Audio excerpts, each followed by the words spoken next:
Hi, my name is Sharon Ford, and this segment is being recorded for my online class, Faith and Learning at Victory University. My ideological biography is on the subject of racial harmony.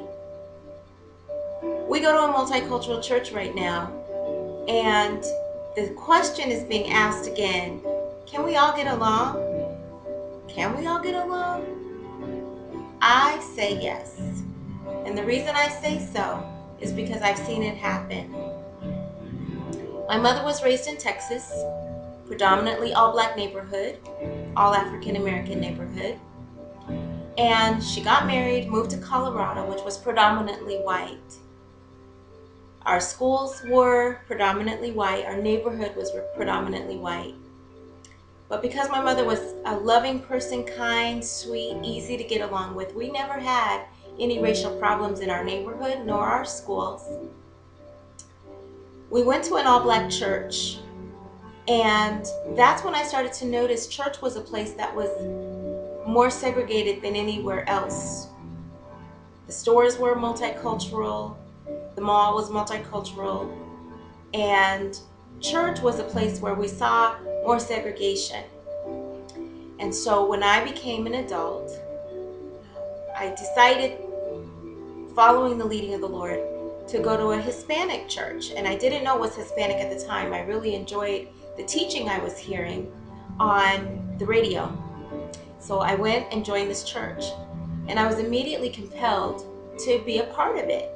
There were no African American people in the congregation at the time, and I really knew I'd have some convincing to do to get friends and family to attend with me.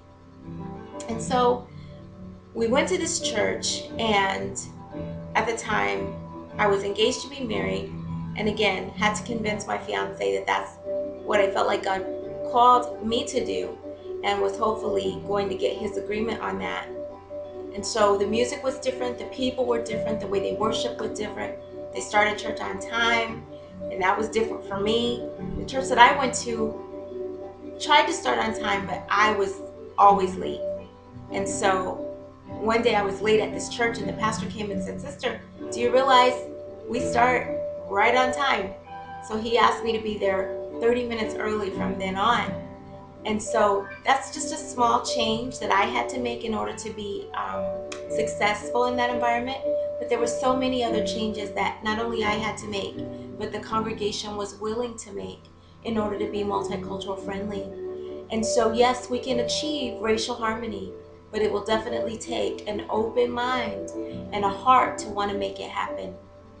It takes understanding, it takes knowledge, it takes communication, it takes enlightenment. It's not just going to happen if you put two people in a room that are completely different in culture and background and race and expect them to get along. But you know, there is some level of overlap with every culture, every race. There's always things that we can find in common that we agree upon. And so that's where we start building the bridge, is from the point of agreement. And then all of the other issues can be worked out with knowledge, understanding, willingness, open mind, open heart. But my stance is, no matter what race, no matter what culture, we can achieve racial harmony if that truly is our intention. This is Sharon Ford. I'll speak to you again.